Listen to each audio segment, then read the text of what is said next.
Hello everyone, আশা করি সকলে ভালো আছো। আর তোমরা দেখতে পাচ্ছ যে আমি তোমাদের সামনে এনেছি বেশ কিছু এমসিকিউ প্রশ্ন, এবং আজকে থাকছে প্লেটো এবং অ্যারিস্টটল থেকে কিছু প্রশ্ন।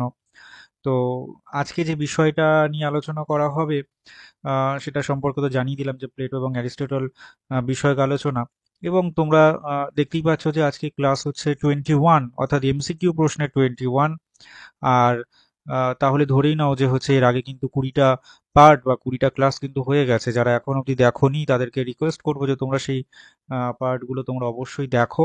তাহলে কিন্তু তোমরা অনেকটা বেশি পরিমাণে তোমাদের বিষয়গুলো স্পষ্ট হবে।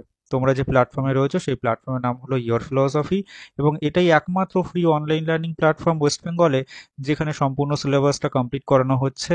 আমি চাই যে তোমরা তোমাদের বন্ধু বান্ধবদের সাথে এই চ্যানেলটি সম্পর্কে জানাও এবং চ্যানেলটিকে শেয়ার করে দাও তাদের সাথে। আর তাদেরকেও জানাও যারা হয়তো আর্থিক দিক থেকে একটু পিছিয়ে পড়ে আছে। হয়তো তারাও হয়তো ভালোভাবে পড়তে চায় কিন্তু পারছে না, কোনো না কোনোভাবে হয়তো পারছে না। তো তাদের সাথেও কিন্তু কাইন্ডলি শেয়ার করে দিও।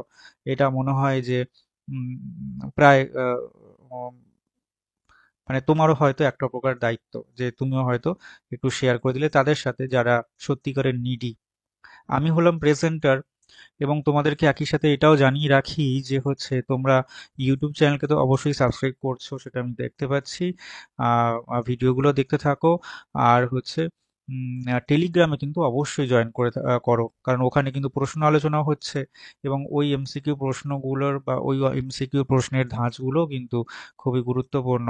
আমি আশা রাখবো যে তোমরা প্লে স্টোর থেকে তোমরা টেলিগ্রাম যে অ্যাপ সেটাকে ইনস্টল করেছো, এবং ইনস্টল করে ইয়োর ফিলোসফি বলে সার্চ করলে যে লিঙ্কটা মানে যে চ্যানেলটা আসবে তার দ্বারা তুমি জয়েন করে গেছো। আর যদি তুমি সেইভাবে জয়েন করতে নাও পারো তাহলে এই ভিডিও ডেসক্রিপশন বক্সে অবশ্যই চ্যানেলের লিঙ্ক আছে, তো সেই লিঙ্কে ক্লিক করেও কিন্তু তুমি জয়েন হতে পারবে। আমি আশা রাখলাম যে তোমাকে বোঝাতে পারলাম। তো চলো আজকের প্রথম প্রশ্ন, যেটা প্লেটো থেকে। দেখো, প্লেটো তার দর্শনের ধারণাবাদ প্রসঙ্গে বলতে গিয়ে বলেছেন যে সকল মানুষ ধ্বংস হয়ে গেলেও কার অবস্থান থাকবে না, ড্যাশের অবস্থান থাকবে। এই ড্যাশ বলতে গেলে কি বোঝাচ্ছে বলো তো উনি? দেখো, উনি কিন্তু ধারণা কে বলছে, তাই না? তাহলে এক্ষেত্রে হচ্ছে idea of man, idea of ম্যানের হচ্ছে অস্তিত্ব থাকবে। প্লেটোর মতে ইন্দ্রিয়লব্ধ বস্তুর সাথে আকারের সম্পর্ক কি, মানে ইন্দ্রিয়লব্ধ বস্তু আর হচ্ছে আকার, ঠিক আছে, এর সম্পর্কটা তাহলে কি হবে বলতো? এটা হচ্ছে কপি অফ কপি, মানে প্রায় সিমিলারিটি। কপি অফ কপিকে তুমি বাংলায় বলতে পারো যে হচ্ছে এরকম থাকবে হয়তো অনুলিপির প্রতিলিপি বা প্রতিলিপির প্রতিলিপি, এরকম জাতীয় কিন্তু কথা থাকতে পারে। বাংলা ভাষাটা এরকমই হয়। তো কপি অফ কপি ইংরেজিটা তোমরা দেখে নিও, পাশে তো থাকবে ইংরেজি ওয়ার্ডটা, তো পাশেই থাকবে। তো নেক্সট হচ্ছে প্লেটোর আকার তত্ত্বের বিরুদ্ধে অ্যারিস্টটলের যুক্তি কি নামে পরিচিত? এটা কিন্তু থার্ড ম্যান আর্গুমেন্ট নামে পরিচিত। আচ্ছা, আমরা ধীরে ধীরে কিন্তু অ্যারিস্টটলের ভেতরে ঢোকবার চেষ্টা করছি আর কি, মানে তার প্রশ্নগুলো নেওয়ার চেষ্টা করছি। অ্যারিস্টটল তার কারণ তত্ত্ব কোন গ্রন্থে আলোচনা করেছেন? অ্যারিস্টটল কারণ তত্ত্ব কোন গ্রন্থে আলোচনা করেছেন? সেটা হচ্ছে মেটাফিজিক্স গ্রন্থ। পরের প্রশ্ন হচ্ছে, পর প্রশ্নে যাওয়ার আগে আমি একটা স্টোরি তোমাদেরকে বলে বরং এইদিকে যাওয়ার চেষ্টা করি। হয়তো উম, মানে যে আমার কথা শুনছো, হয়তো তুমি অনেকটা ভালো ছাত্র ছিলে ছোটবেলায় বা ভালো ছাত্রী ছিলে ছোটবেলায়। আম, কিন্তু আমরা যে আমি যে স্কুলে পড়েছি বা আমরা যে স্কুলে পড়েছি সেই ক্ষেত্রে একটা ছোট্ট স্টোরি আমি বলার চেষ্টা করি। আমাদের একজন স্যার ছিলেন আর কি, জানো তো। তিনি কথায় কথায় মারতেন, মানে বেত বেত তার হাতে থাকতো, কথায় কথায় বেত মানে একটা লাঠি আর কি, বেতের লাঠি হতো তৎকালীন সময়। এখনকার দিনে তো আর সেই সমস্ত কিছু নেই, মানে মারাও অপরাধ এখনকার দিনে মনে করা হয়। তো তার হাতে সবসময় একটা বেতের লাঠি থাকতো। তো স্যার যখন যেখানে যেখানে যেতেন তার হাতে করে ওটা ওটা নিয়ে যেতেন। এবং যদি তার রাস্তাতে কোনো স্টুডেন্ট এসে পড়ে তো তাকে সবার আগে তিনি মারবেন, তারপরে জিজ্ঞাসা করবেন, এরকম একটা ব্যবস্থা ছিল।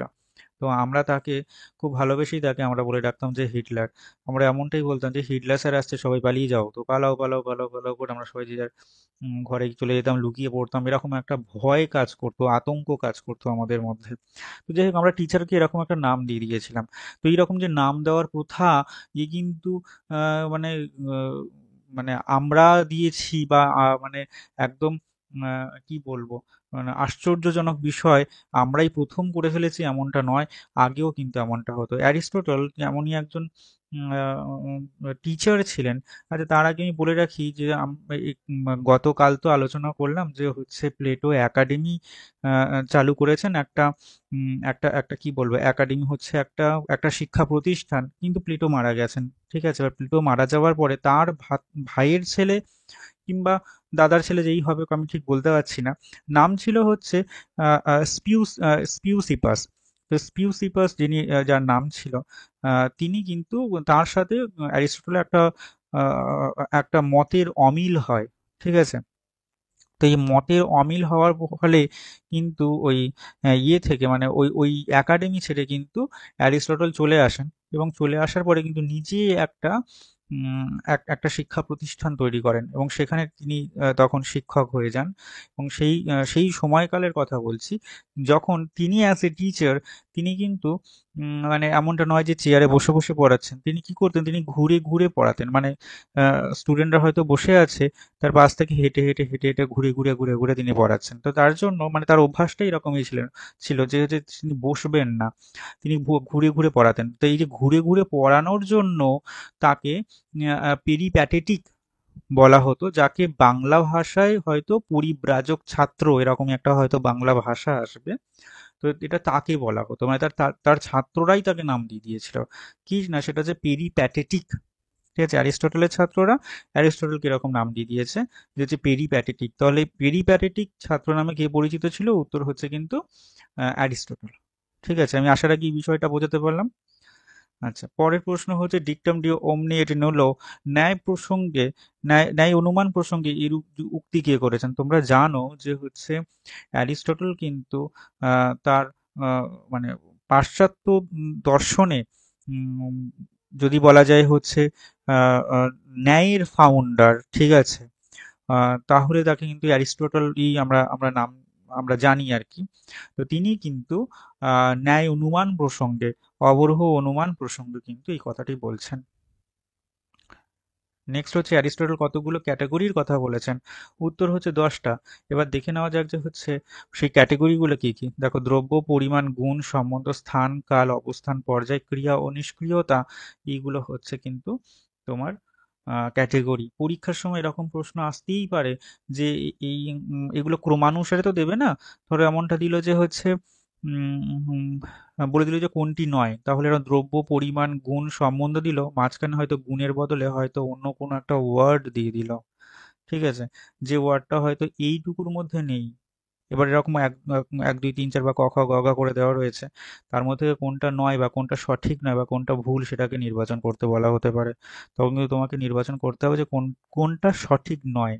তার মানে তোমাকে কিন্তু এই যে 10টা যে শব্দ রয়েছে, এই 10টা শব্দ যদি তোমার মুখস্থ না থাকে তাহলে কিন্তু মুখস্থ করে ফেলো।